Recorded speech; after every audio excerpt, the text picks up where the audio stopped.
We all are gonna die. We all are gonna die. We all are gonna die. We all are gonna die. Why don't we help each other prepare for it? Without death there could not be life. I'm talking about end of life conversations, conversations about the end of life.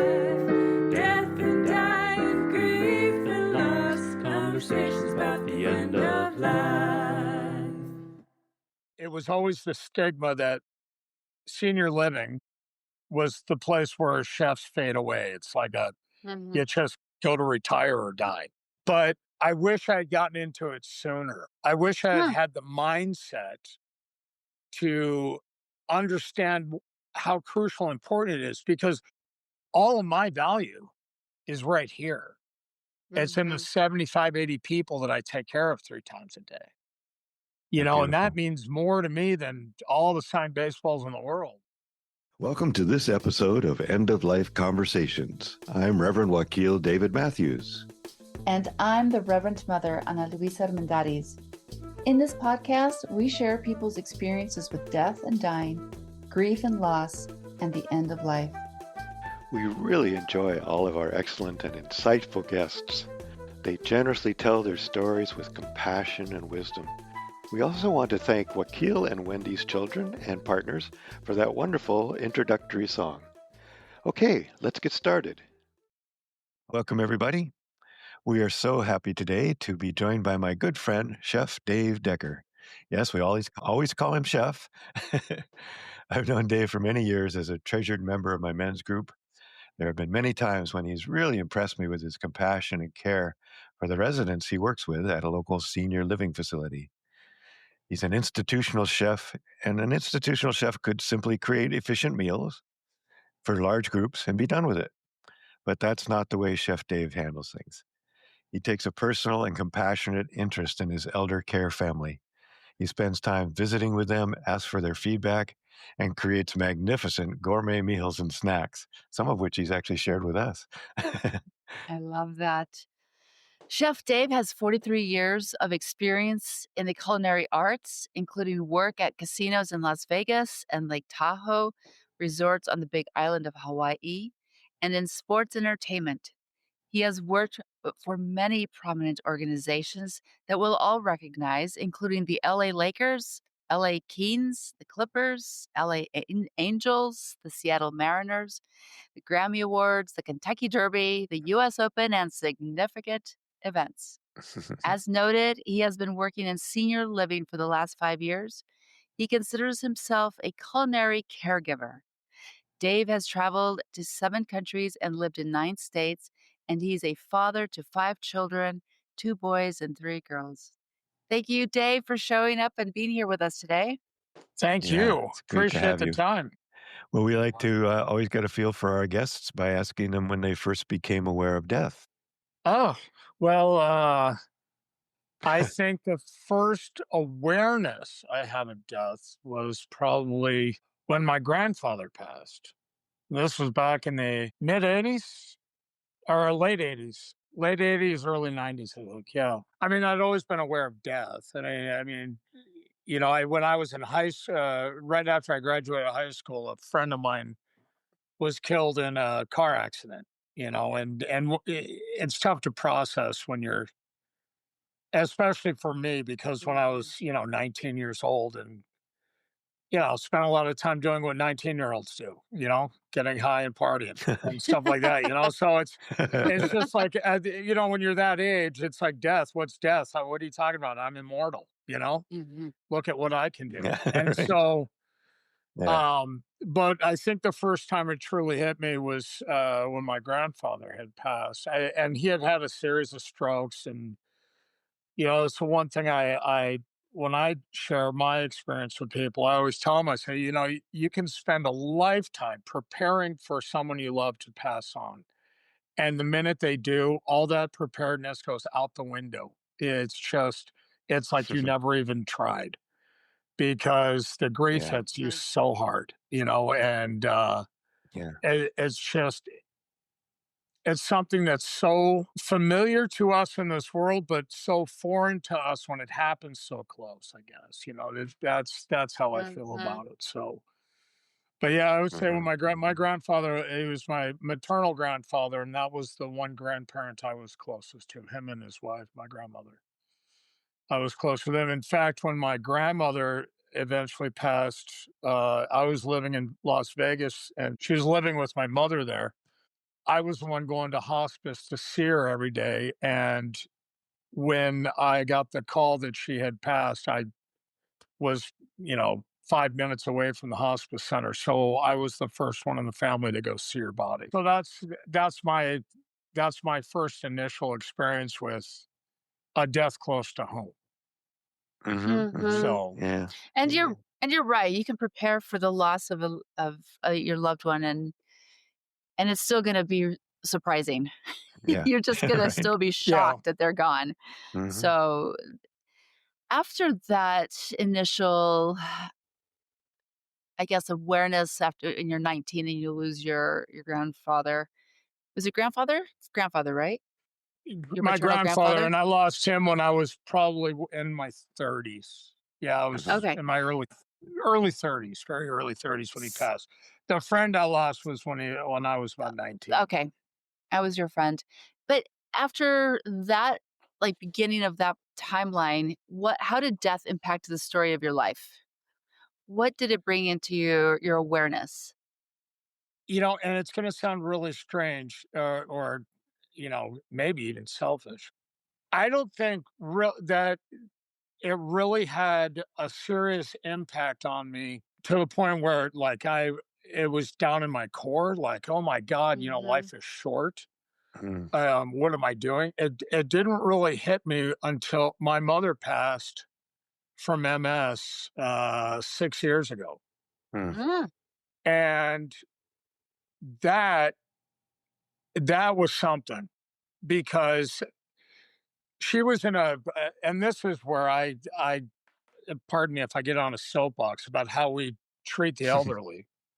Um, but it's one of those things where we are probably the worst country in the world that I've ever visited. That as far as how they treat the people that paved the road for us.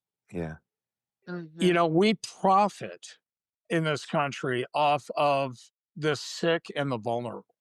Yeah. Mm, And mhm.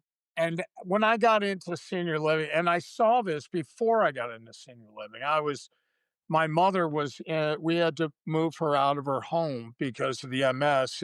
Her condition had gotten to a point where, the fire department was saying, we can't continue to come over every day and pick her Pick up. her up. Mhm. You need to do something or we're going to send you a bill. And so my sister and I put her into a community similar to what I work in right now. I don't like saying facility because that truly sounds like an inmate or Mhm. a cast off. Mhm. And so Yeah. I Mhm. tell everybody I don't work in a facility, I work in a community. These are people that are Mm. Mm, living, breathing human mhm. beings that deserve dignity. And so when Yeah. my Mhm. mom was in one, she spent her life savings, well over $500,000 in and healthcare costs, and her disease outlasted her money. Yeah. And Mm, so we had to put her in. Basically, she became a ward of the state of California. But yeah. So she was in a Medicaid facility sharing a room with somebody that has Alzheimer's. Mm. So mm, her body had basically shut down. She couldn't use her hands. They had to Hoyer lift her out of bed to bathe her and things. And there was like zero dignity left. Mm. Zero. mhm. Yeah. And this was my mother. Yeah. This was the woman, and for whatever flaws that we all have as parents, you know, eh, she was still a human being and she still Mm, deserves some dignity. And she did some amazing things in life. She even cleaned the teeth of homeless people in her spare time. She was a dental Mm. hygienist. But that was her way of giving back. And so now she's, or then at the end of life, she's in this stinky, smelly Medicaid run facility, Mhm. and it was heartbreaking. And Yeah. I got Mhm. down there to see her 3 days before she passed. And Mhm. I'd taken my daughters, and we sat by her bedside. When I got there, she wasn't really responsive. And so it taught me about what happens with our body when we're about to go.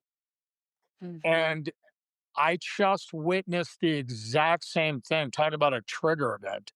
The exact same thing on Friday with one of my residents. Mhm. The exact same series of events, everything. From the moment where her eyes are open and she's laughing to the next day where she's incoherent to the next day it's just labored breathing and she can barely squeeze a hand. And that's what I went through with my mom. And then I've seen it over and over. That's what really impacted me. That's where I was like, wow, this, this isn't something you can just like stuff and Mhm. forget about. This is Yeah. something it's crucial, especially now I'm dealing with families that are experiencing this and some for the very first time. When you Yeah. lose a parent, Mhm. it's brutal. And I have dealt with families here at this place for the last 3 years whenever somebody passes. And I take it personally too, because for me, it's Mhm. an honor. For me, Mhm. it's a double-edged sword because I grieve with them. Believe me, my eyes get just as wet Mhm. when they leave. And when I share with them what's going on, I make sure I let them know that it was truly an honor to be that guy to help them along, Mhm. to be the last one that, you know, that fed them or the last one that held their hand. You know, I had a resident 2 months ago, and David, I think I shared this with you, is the night before he died. I stopped off. I hadn't seen him in the dining room, and I made a beautiful cheesecake. So I cut him a piece of cheesecake and stopped at his apartment on my way home. And when I went in there, I said, "Hey, I didn't see it today. I wanted to bring you a piece of cheesecake just in case you feel like eating something."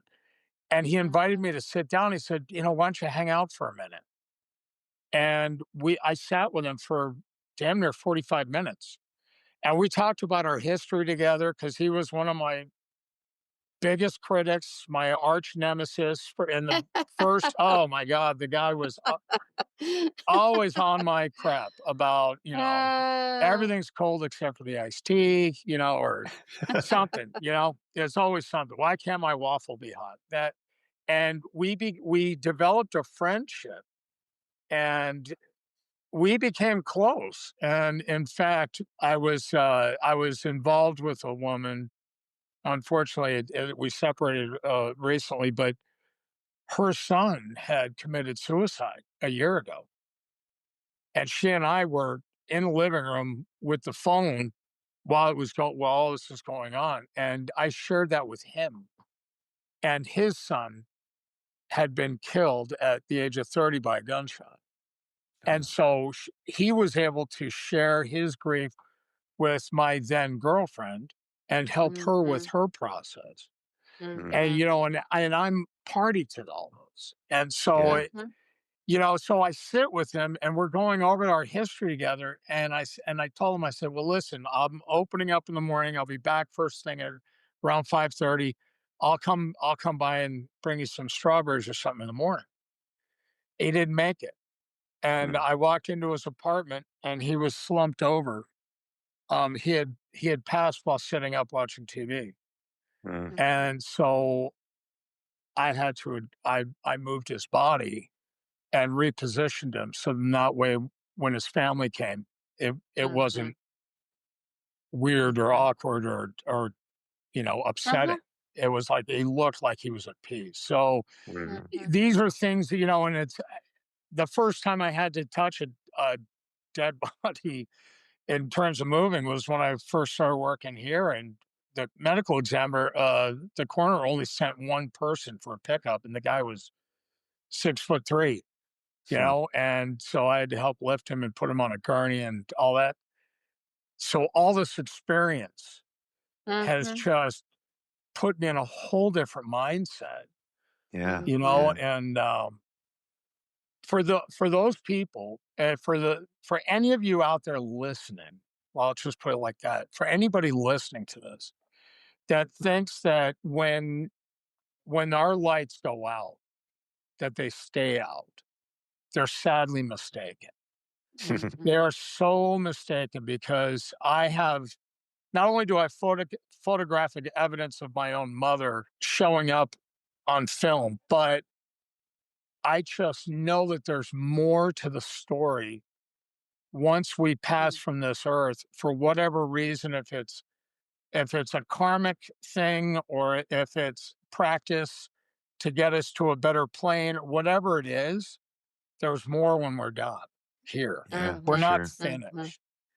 Mhm. And that's what I share with the families of the residents here, that when they pass, it's sad, and you're going to carry that grief like a suitcase, and it's going to make your shoulders tired in the beginning. Hmm. Eventually it goes from a heavy suitcase down to like a duffel bag, and then pretty soon it's like a sling pouch. But yeah, it gets easier, but it's never easy, Mhm. if that makes Yeah. sense. Mhm. Yeah. That's where Yeah, I and try to impart. it's not supposed to be easy. It's always a labor, but it's a labor of love, Yeah. to do these Right. pieces. It's like you love the humans that are behind the stories, behind the eyes, and we show up Yeah. for them. I also want to point out, I used to volunteer at a facility. It wasn't a community. It didn't seem like Okay. a community, All right, but I'll let it pass. what I do remember, I was called in to work with folks who end of life, 11th hour, who are alone. Hmm. And it would always just I'd be busy, right? Like meeting with my folks and making sure that I show up and I'm the only other person who is witnessing the end of their lives. Hmm. But what I came to see is that a lot of the people who work in these places are also taking care of all these people who are alone. The laundry ladies would, stop me at one point, like, yes, we keep checking on them. We all like make sure that we're trying to like go past that floor and make Hmm. sure we see him. And I appreciate that, for all those people who work in places where death is occurring or expected, you know, you're called to do this labor of love, and you are showing up, and I thank you. You Yeah. know, Yeah. it's And so Exactly. beautiful. thank you for saying that, because the one thing that really strikes me, especially the community I'm in now, is everyone here truly has that heart for service and heart for care. And when I hire people, when I'm interviewing for positions here, I tell them all the same thing. I say, Mhm. I can teach you how to cook, I can teach you how to serve, I can't teach you how to care. Hmm. Right. And I need you to, if you can't care about another individual before you care about yourself, then this isn't the place to be. Hmm. I Mhm. say, when you're off the clock, that's your time. But when you're on the clock here, Mhm. my residents always come first. Whatever Mhm. whatever is in their benefit, I will allow, because Hmm. it's for them. So if Right. it's, you know, chef, I was thinking we should try this. Well, how's it going to benefit the Alright. residents, or you just want to show off? Because your version of showing something off is something that'll get me complaints in my dining forum, or something like Yeah. that. It's like, I need to be able to explain it. So that's what I really, whether it's care staff, and we have an amazing care team here. And in fact, while this resident was on hospice over the last couple of weeks, everybody in the building went by Hmm. to Mhm. check on her and just to say Yeah. that they love her. You Yep. know, the family was here. She had 4 kids, and the one daughter was always here.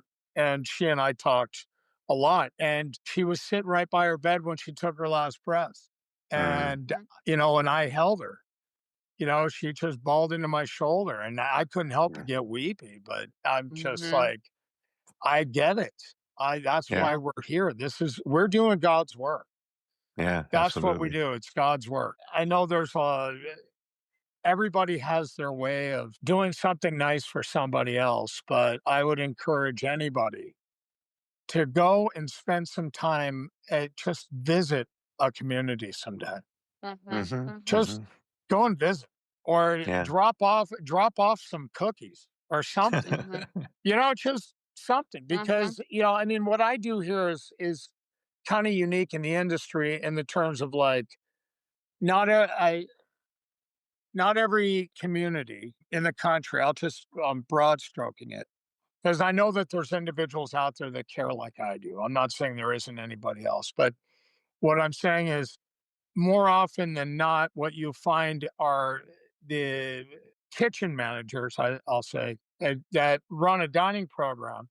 And then these companies that are running these communities, it's for Mhm. profit.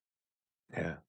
And Mhm. so when you're given a food budget, if I were to tell you what the average food budget is per person per day, you would scratch your head going, how the hell do you do it?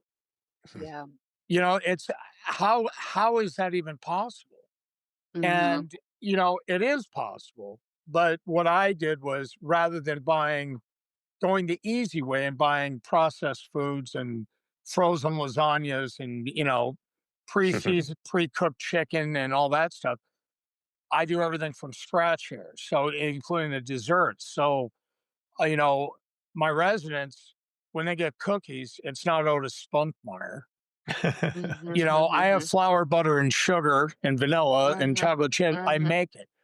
Cakes and Mhm. pies. We do it all here. We make Mhm. soups twice a day from scratch, You're so just to make lucky. sure. Yeah.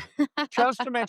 And in fact, it's funny. One of my Yeah. we had a tour, some prospects that were looking, and they asked the resident, "How's the food?" And she kind of shook her head. She goes, "The food isn't the problem. The problem is we're all gaining weight." Yeah. And so, and for me, that's a good problem to Uh, have.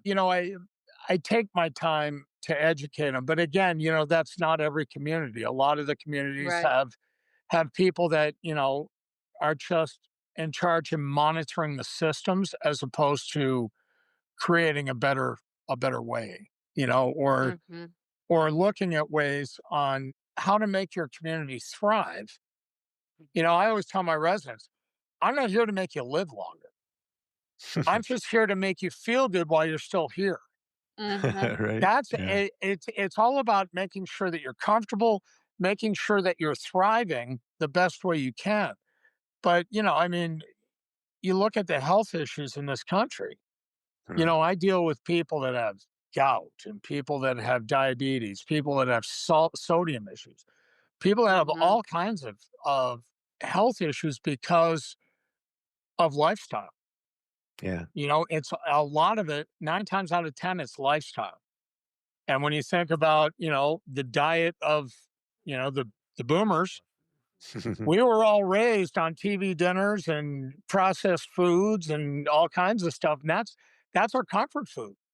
Yeah. That's Mhm. We want the meatloaf, mashed potatoes. We want the Wonder White bread with the bologna and mayonnaise.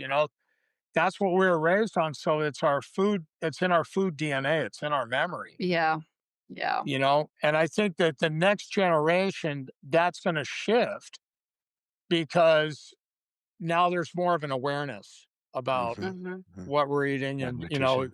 our health conscious. And the political spectrum right now is a whole nother story, and don't get me started on RFK. All Right. right. Wait. But We're not going there there yet. are some things that I will agree with. It's just I don't necessarily agree with throwing the baby out with the bathwater. I think there needs Yeah. to be more Yeah. of a laser focus rather Yeah. than a Mhm. broad Well, stroke. it's great that you went. I didn't have to ask you about our next question, which is about your current role or work, because you're doing a great job. I think what I really appreciate and have always appreciated, as you've told your stories to me over time, and I always say exactly what Ana Luisa just said. These are lucky people to be in this Mhm. this community. So yeah, I hope that if I ever end up in a community, I have somebody like you who cares enough to Yes. create nutritious and yummy food. Yes. And And so, care Thank you. about the human, yeah, and right? really Yeah. care Yeah, enough that's to not just show up. And I love when you Well, told yes. see, stories about just walking in and sitting down with people at their Mhm. meals, and how you doing? and How's that's the everything? thing, it's more than just feeding. You're not just feeding their stomachs, you're feeding their souls. Yeah. Mhm. Yeah. And this is what, forgive the expression, but it really chafes my nads, is where I'm sorry, Lucy. But the thing what really gets me is what I'm sharing with you has become a marketing pitch. Mm, Mhm. And it's so, it falls so shallow. mhm. Because it looks great on a poster. It looks great on the entryway in a big frame. We do this better. We want you to thrive and all this. But then when you Mhm. look at the actual, it's when it's time to show up, what are you actually giving Yeah. them? You Yeah. know, Yeah. what's actually happening there? So, I that's why I say, do your research. If you're considering for your parents, or even if you're considering a place to age in place, Mhm. which is basically what we are. So just is for to age in place. But if you're considering these options, you need to really do your research on it, Mhm. and you have like referral agencies like a place for mom, and all these different referral agencies that are there. But also remember that everything that's involved with senior living in this country is about profits. Mhm. And it's sad. There's some companies, the company I work for, we walk that fine line. There has to be a balance. Mhm. Shareholders are important, but so are the people that drive our Mhm. revenue streams, right? So, Mhm. but I think it's the line employees that hold that Yeah. more so than the board, or than the investors, or than the CEOs. It's the front staff, the line staff are the ones that live that practice every day.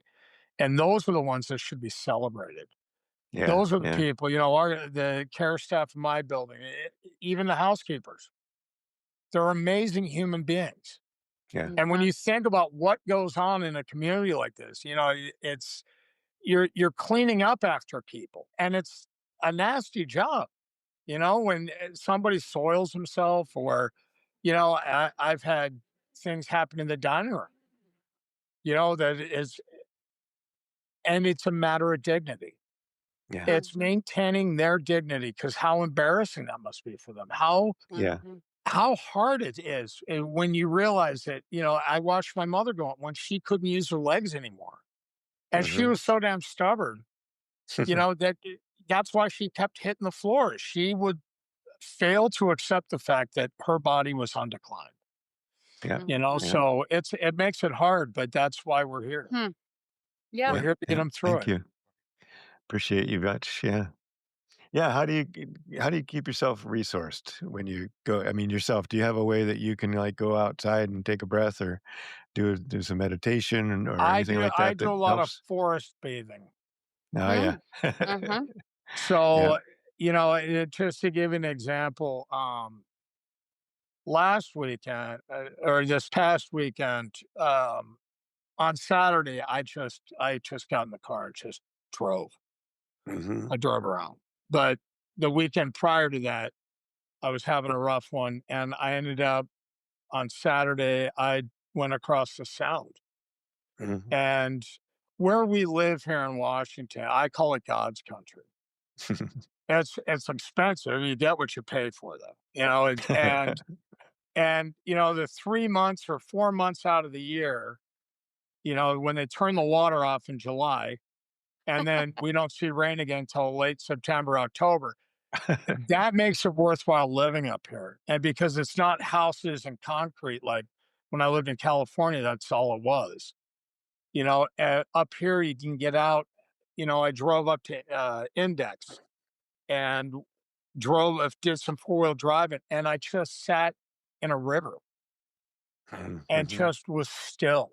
And, and then my camp trip, a few weeks ago, David, that I told you guys about down in Shasta, that's my time. That's my time to release it all Yeah. and to just be still and just Mhm. to have that quiet and turn off the noise.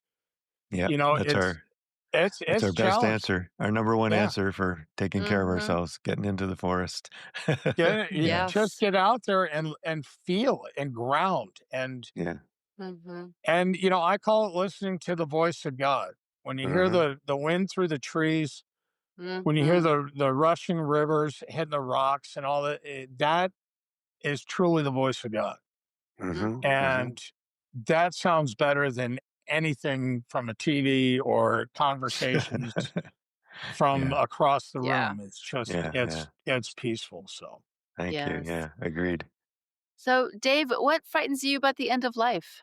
you know, I used to be worried.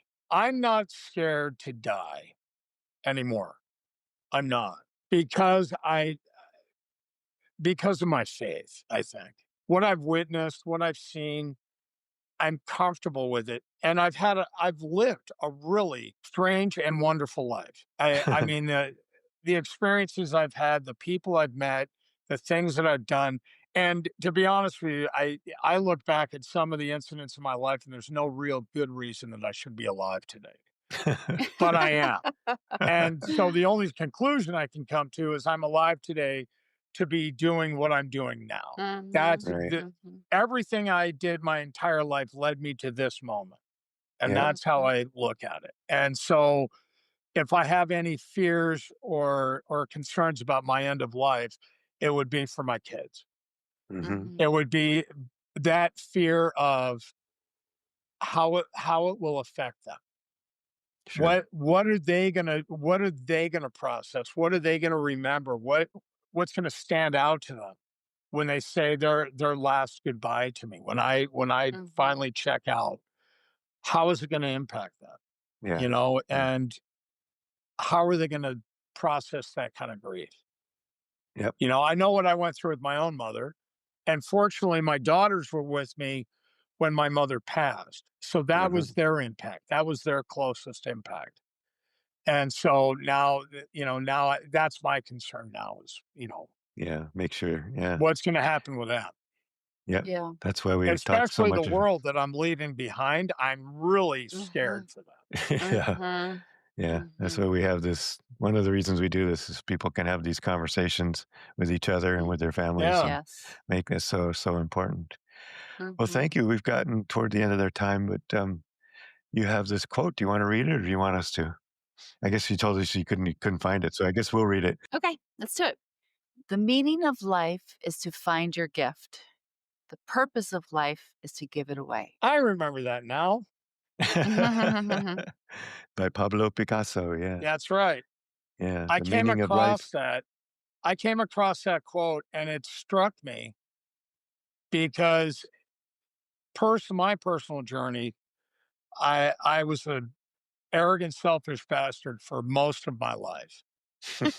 And I can own that. I've broken a lot of hearts and I've caused a lot of damage and I've been through two marriages and looking back from where I'm standing now, that was the one thing I'd been searching for my entire life was that meaning of life. What is my Hmm. freaking purpose Mhm. here? Yeah, Mhm. And yeah. when you read that and it hits you and you're just like, holy crap, I've been doing this backwards the whole time. So Yeah, Uh, yeah. Well, I'll read it one more time just as the ending of this. And the meaning of life is to find your gift. Such a good story that you've told us. The purpose of life is to give it away. So that's what we're up to. And that's what you're up to, obviously. So, really, thank you so much. Thank Appreciate you. you Thank getting you. to join us I really today. And appreciate both of you. I do. I appreciate the time to do this. And I really pray that it reaches a broad audience and mhm, that everybody be encouraged to, as a final note, as a professional chef, and you read some of my bio, I've been all over the place. Um, it was always the stigma that senior living was the place where chefs fade away. It's like you just go to retire or die, you know. But since I've been in this, I wish I had gotten into it sooner. I wish I had Mhm. had the mindset to understand how crucial and important it is, because I've got and Dave will tell you, I've got a bedroom filled with signed baseballs and jerseys and bats and all kinds of stuff, and it collects dust. It has no real value. I mean, Yeah. maybe on eBay, but no intrinsic value as far as your soul, Yeah. your worth. But all of my value is right here. Yeah. It's in the 75, 80 people that I take care of 3 times a day. Yeah. And that Beautiful. means more to me than all the signed baseballs in the world and all, all that stuff. It's like, wow. This and so, I encourage any chefs out there that are Mm. looking for purpose instead of ego, instead of fame and glory, look for purpose, Yeah. because That's a way to this is serve. what we do. Yeah. So I love it. Thanks so much for joining us on the End of Life Conversations. We appreciate you and look forward to sharing our stories. We encourage you to subscribe to have access to premium episodes and extra resources. Links to our guests and their recommendations and a transcript of this episode will be in the podcast notes. Yes, thank you so much. And please tell all your friends. Follow us on social media. And again, consider subscribing for some excellent premium content. We want to acknowledge that the music we are using was composed and produced by Charles Heastand. We also want to acknowledge that we live on unceded lands that have been cared for thousands of years by Indigenous peoples who are still here.